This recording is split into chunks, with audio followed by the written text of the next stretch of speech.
Imagine the morning of July 3rd, 1863. Dawn breaks slowly over the fields near Gettysburg, Pennsylvania. A pale mist hangs above the grass. The earth is already scarred, torn apart by 2 days of relentless combat. The air is heavy with the smell of mud, sweat, blood, and spent gunpowder. Broken fences lie splintered across the countryside. Cannon wheels have gouged deep tracks into the ground. Everywhere, there are signs that thousands of men have already suffered and died here. Now picture a line of Confederate soldiers standing in formation. They are Virginians, North Carolinians, Tennesseans, ordinary men transformed by war. Farmers, clerks, blacksmiths, teachers, laborers, boys barely old enough to shave stand beside hardened veterans who have already seen battle after battle. In front of them lies nearly a mile of open ground. Beyond that rise the Union positions on Cemetery Ridge, bristling with cannon and rifles, waiting. These men are not being told to sneak forward under cover of darkness. They are not being ordered to scatter and run from tree to tree. They are told to do something that, to modern eyes, feels almost impossible to understand. Advance, not in chaos, not as a stampede, but in ordered ranks, shoulder to shoulder, step by step, straight into the storm of artillery and musket fire. This assault would become known to history as Pickett's Charge, and it remains one of the most haunting images of the American Civil War. Thousands of men marching in disciplined formation into what looked, and in many ways was, almost certain slaughter. So the question is unavoidable. Why? Why would any army in the 1860s still fight this way? Why would generals order these attacks? Why would soldiers obey? Why did they walk instead of running, hide instead of scattering, stand instead of dropping flat to the ground? The answer is more complicated than simply calling them foolish or calling their commanders butchers. To understand this, we have to step into a world very different from our own. A world where military thinking was shaped by older wars, older weapons, older ideas of discipline, courage, and control. A world where technology had changed faster than tactics. A world where men marched into gunfire, not just because they were ordered to, but because, in the logic of their time, there often seemed to be no better way. This is the enigma of the American Civil War, a conflict that killed more Americans than any other war in the nation's history, a conflict where industrial-age firepower collided with battlefield traditions inherited from the 18th and early 19th centuries. And today, we're going to unravel that mystery. Why did Civil War soldiers walk straight into gunfire? Before we begin, make sure to like and subscribe if you enjoy deep dives into military history, forgotten battles, and the human stories behind the past. Now let's go back to the roots of the tactics that shaped Civil War battlefields. To understand the Civil War, you first have to understand the military world that came before it. For much of the 18th century and into the early 19th, European and American armies fought using linear tactics. That means soldiers formed up in long, organized lines, sometimes 2 or 3 ranks deep, and fired volleys together. This style of warfare had developed for a very practical reason. The dominant weapon of the age, the smooth-bore musket, was terribly inaccurate. If you handed a smooth-bore musket to a single soldier and told him to hit an enemy at a distance, the odds were poor. Beyond a relatively short range, accuracy dropped dramatically. The musket ball bounced and veered unpredictably. Smoke obscured vision. The weapon was slow to load and hard to aim with precision. But if hundreds of men fired together in coordinated volleys, the effect could be devastating. The idea was simple. If one shot was unreliable, massed fire could make up for it. A whole line of soldiers firing at once created a wall of lead. It turned individual inaccuracy into collective lethality. In that environment, fighting in lines made sense. It maximized firepower, preserved discipline, and allowed commanders to control their armies. And control was everything. On a battlefield filled with smoke, noise, fear, and confusion, officers needed to know where their men were. They had no radios, no drones, no instant communication. Orders had to be shouted, relayed by couriers, signaled by flags, or beaten out on drums. The more scattered soldiers became, the more difficult it was to command them. A neat line could be seen, a broken mass could not. Formation also helped protect against cavalry. In earlier warfare, mounted troops could tear through disorganized infantry. If soldiers broke ranks, panicked, or ran, cavalry could exploit the gap and destroy them. Tight formations gave infantry a chance to hold together. So armies drilled, endlessly. Soldiers learned how to dress their lines, wheel, pivot, advance, halt, fire by rank, and reload under pressure. Military discipline was not just about obedience, it was about survival. Officers believed that if men did not stay in formation, the army would disintegrate into chaos the moment battle began. That mindset shaped generations of military thought. It was refined in European wars and immortalized in the campaigns of figures like Frederick the Great and Napoleon Bonaparte. By the early 19th century, the idea that infantry should fight in organized lines or columns was not controversial. It was military orthodoxy. And that orthodoxy did not simply vanish when America descended into civil war. When the Civil War began in 1861, both the Union and the Confederacy inherited military traditions that were already old. American officers had been trained in manuals influenced by French and Napoleonic doctrine. Many of the professional soldiers on both sides had served in the Mexican-American War, where traditional formations still seemed effective enough. The standard assumption was clear. Armies would maneuver, form lines, exchange volleys, and attempt to break one another through coordinated assaults. But there was a problem. The weaponry had changed. By the 1850s and 1860s, a new firearm had become common: the rifled musket. Unlike the older smoothbore musket, the rifled musket had grooves inside the barrel that spun the bullet, stabilizing it in flight. Combined with the mini-A ball, this greatly increased effective range and accuracy. A soldier armed with a Springfield or an Enfield could hit targets at distances that earlier muskets would struggle to threaten.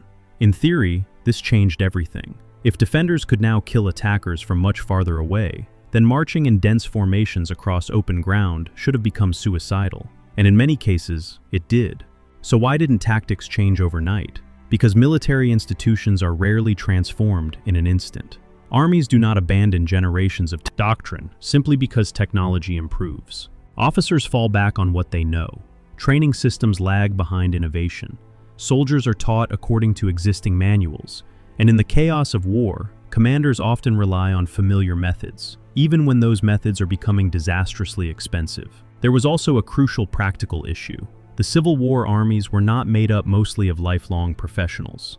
They were mass volunteer armies, raised in astonishing numbers and trained in a hurry. Millions of men had to be turned into soldiers quickly.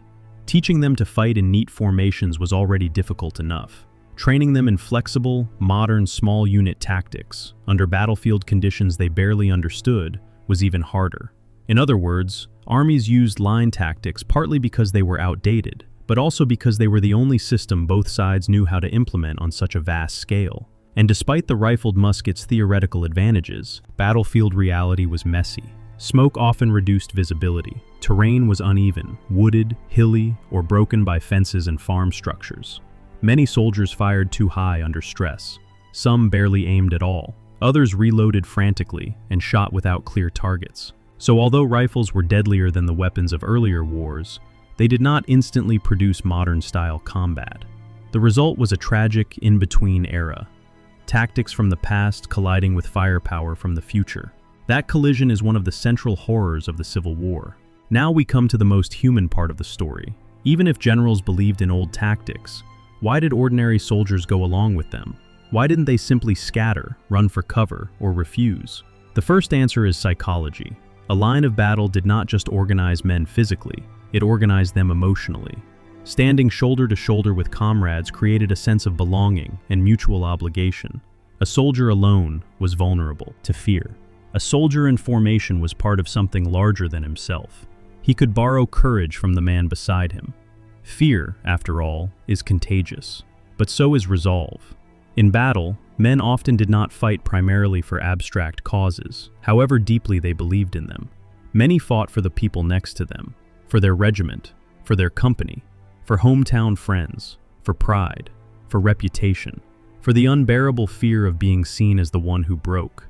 That social pressure mattered enormously. To leave the line was not just to save yourself. It could feel like abandoning your friends to die without you. It could mean humiliation, accusations of cowardice, punishment, or lifelong shame. Civil War soldiers lived in a culture that placed enormous value on honor, masculinity, and public courage. Many had grown up in communities where reputation was everything.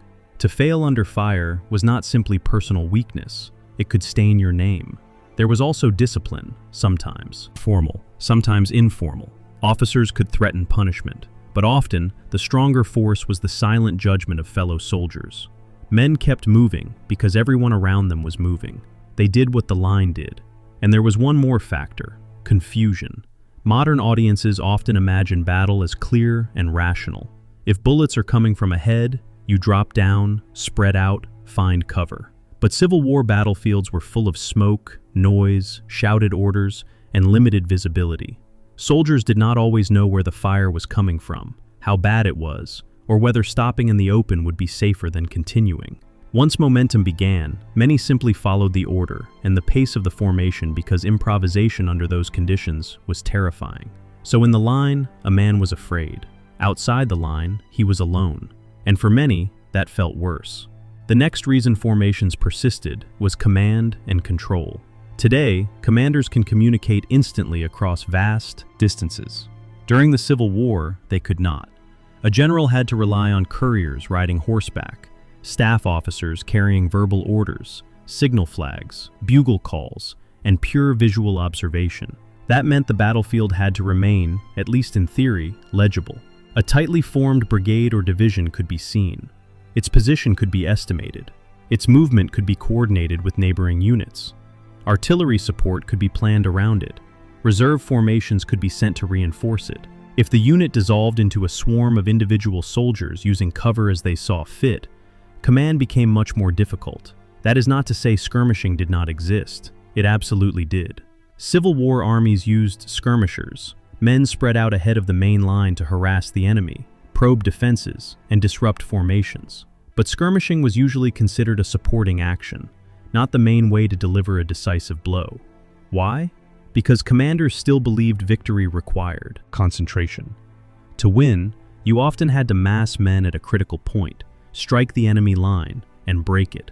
That required weight, cohesion, and timing. A loose cloud of soldiers might irritate the enemy, but it was less likely, at least in the thinking of the time, to smash through a defended position and rout the defenders. So generals wanted formations because formations gave them something they could command. That logic helps explain catastrophic assaults like Pickett's Charge, Marie's Heights at Fredericksburg, and later the Union disaster at Cold Harbor. These were not random acts of madness. They were attempts, misguided, costly, sometimes desperate, to achieve decisive results using the tools and assumptions commanders believed they had. And sometimes those assaults did work, or had worked often enough in earlier wars to preserve faith in them. Military systems tend to survive on precedent. A commander remembers the charge that succeeded, the line that held, the assault that broke through. He hopes that next time the enemy will falter first. But in the Civil War, more and more often, the defender's firepower prevailed. One of the most haunting details in Civil War accounts is that many attacking troops did not charge at a sprint until the very last moments. Often, they advanced at a steady walk. This feels absurd to modern sensibilities. If you are under fire, why move slowly? But again, there were reasons. First, running shattered order. Soldiers who sprinted tended to bunch up, drift apart, lose alignment, and arrive at different times. Officers could no longer control them effectively. Some would rush ahead, others lag behind, and the coordinated assault would unravel. Second, running exhausted men. Civil War soldiers wore heavy wool uniforms, carried rifles, ammunition, cartridge boxes, blankets, canteens, haversacks, and sometimes extra gear. Advancing across rough ground under summer heat was physically punishing. If men ran too soon, might reach the enemy line, winded, disorganized, and unable to fight at close quarters. Third, commanders still imagined the final phase of battle as potentially decisive at short range. If the enemy wavered, a steady advance could preserve cohesion until the moment of impact. The goal was not merely to cross ground, it was to arrive as a functioning fighting force. And then there was the bayonet. Bayonet wounds were actually rare compared to bullet and artillery casualties, but the psychological power of the bayonet charge remained enormous. Many soldiers broke before actual hand-to-hand contact. Commanders therefore believed that if they could bring a disciplined line close enough, the enemy might crack. So men walked, because walking seemed to preserve the very thing armies prized most: order under fire. The terrible irony, of course, is that order often made them easier targets. If rifled muskets made attacks deadlier, artillery made them nightmarish. A Civil War battlefield was not just a place of rifle fire. It was a place of shells, case shot, solid shot, and canister. At long range, artillery hurled explosive shells. At closer ranges, it could fire canister, essentially turning a cannon into a giant shotgun that sprayed metal across advancing lines. This is why witnesses so often described battle in apocalyptic terms. Men were not merely shot, they were ripped apart. Limbs were torn away.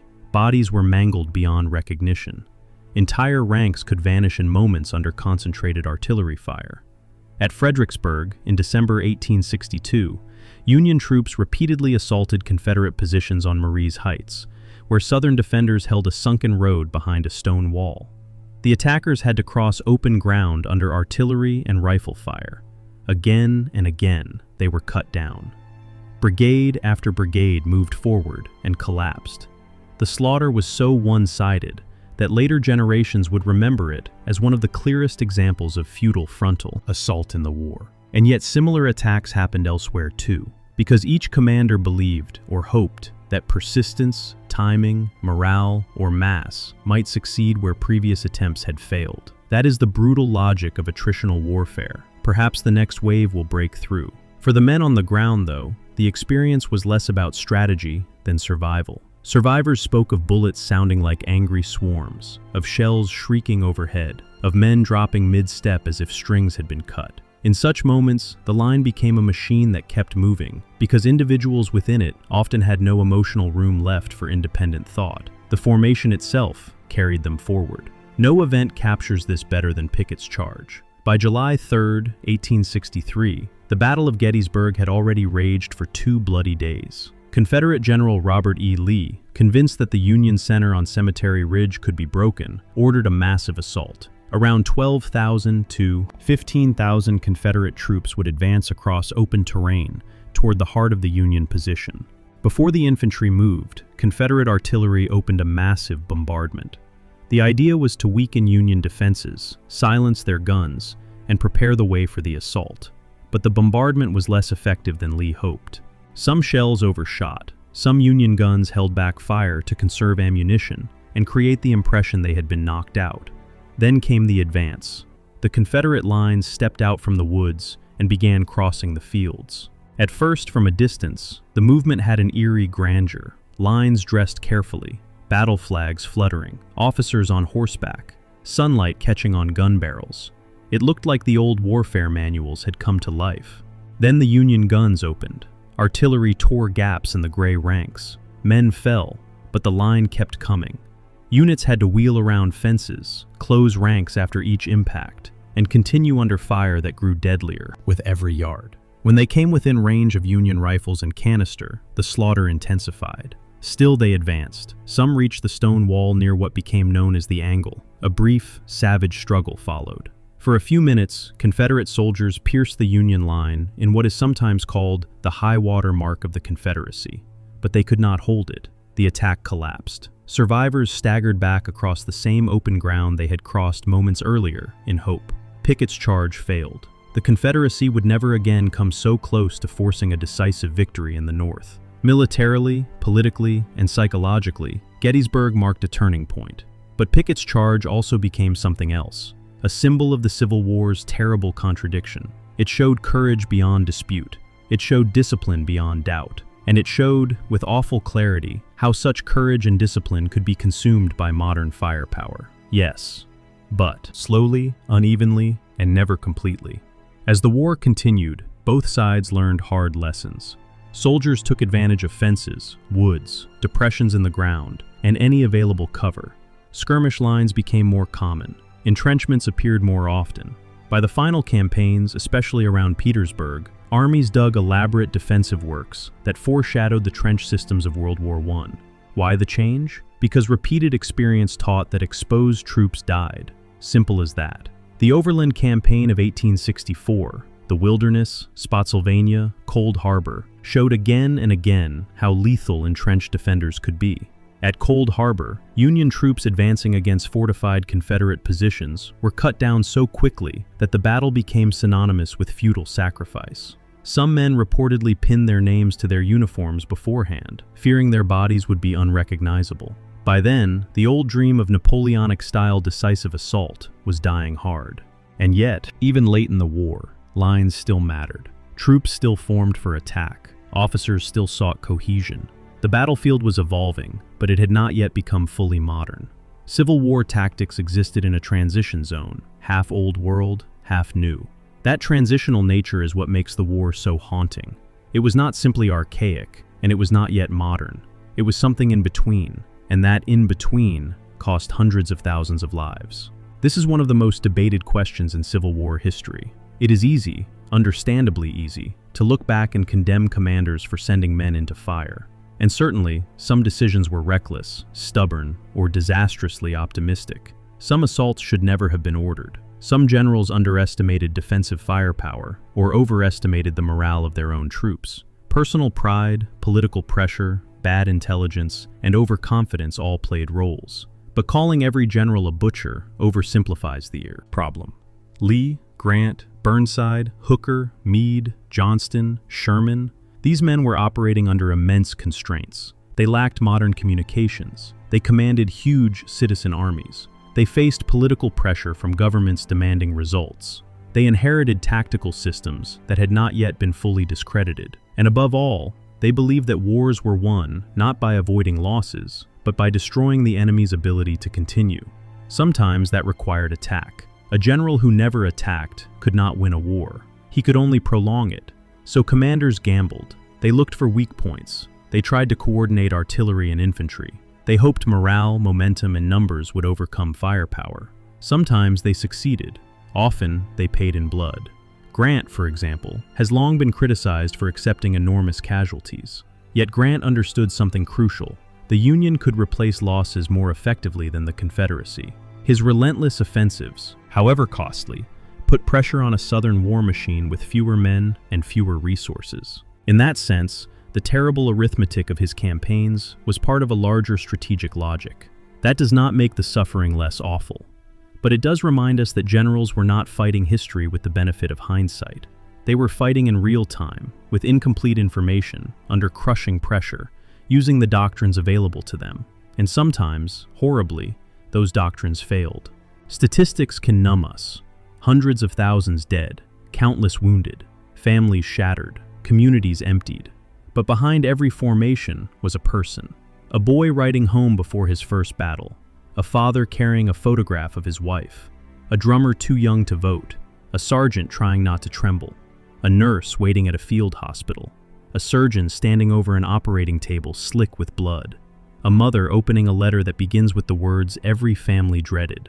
The Civil Wars. Marching lines were not abstract symbols. They were made of flesh and fear. Men who marched into fire did so for many reasons. Patriotism, slavery, union, state loyalty, comradeship, coercion, fatalism, courage, confusion, and habit. No single explanation is enough. Some believed passionately in their cause. Some barely understood the politics. Some were brave. Some were terrified. Most were both. That is what makes the image so powerful. A line of soldiers advancing under fire is not just a military formation. It is a human drama. Every step forward contains hesitation, dread, duty, and the strange momentum of collective action. One man sees the friend beside him fall and keeps moving. Another wants to flee but cannot bear the eyes of the regiment. Another walks because the officer shouted. Another because his brother is in the same company. Another because after months of war, obedience has become instinct. History often compresses these men into statistics and tactics. But on those fields, each one had a heartbeat. Each one had a threshold of fear. Each one made, or felt compelled to make, a choice. So, why did Civil War soldiers walk straight into gunfire? Because military doctrine told them to. Because command systems required visible order. Because old tactics still shaped new armies. Because rifles had changed faster than training. Because tight formations gave men courage through companionship. Because honor, shame, and peer pressure were powerful forces. Because generals needed decisive action. Because once movement began, it was often easier to keep going than to break away. Because war rarely makes full sense from the inside. And perhaps most importantly, because the Civil War was fought in a tragic transitional age. It was an era when industrial firepower was emerging, but battlefield thinking had not fully caught up. An era when courage was still measured by standing upright under fire, even as technology increasingly rewarded concealment, distance, and entrenchment. An era when bravery could not save men from mathematics. A rifled musket, a well-served cannon, a fortified ridge. In many ways, the Civil War was a warning that valor alone cannot defeat modern killing power. A warning that institutions cling to old habits, even when the world changes. A warning that wars fought between technological eras can become especially deadly because men are still thinking in one age while dying in another. World War I would make that lesson even bloodier. But in America, the Civil War was where that contradiction first appeared on a massive scale. As the smoke drifted away from Gettysburg, Fredericksburg, Antietam, Cold Harbor, and so many other fields, one truth remained. These soldiers were not simply marching because they did not know better. They were marching because they were trapped inside the logic of their time. To us, the image feels unbearable, ordered lines walking into rifle and cannon fire. But to them, it was discipline. It was duty. It was courage. It was the way wars had been fought, and for a while, the way many still believed wars had to be won. That does not make it less tragic. If anything, it makes it more tragic, because the men who walked those fields were often brave enough to do exactly what was asked of them, while the battlefield itself had already changed into something far deadlier than the old rules could handle. So when we remember the Civil War, we should remember more than flags, generals, and famous charges. We should remember the terrifying human reality of those moments. The steady pace, the tightening grip on a rifle, the thunder of cannon, the silence just before an order, and the long walk toward a line of smoke where many would never return. The ghosts of Gettysburg still ask us a difficult question. When a society sends ordinary people into extraordinary violence, what exactly are courage and obedience worth? And when does bravery become sacrifice? Or sacrifice become waste? That debate has never fully ended. Thanks for watching.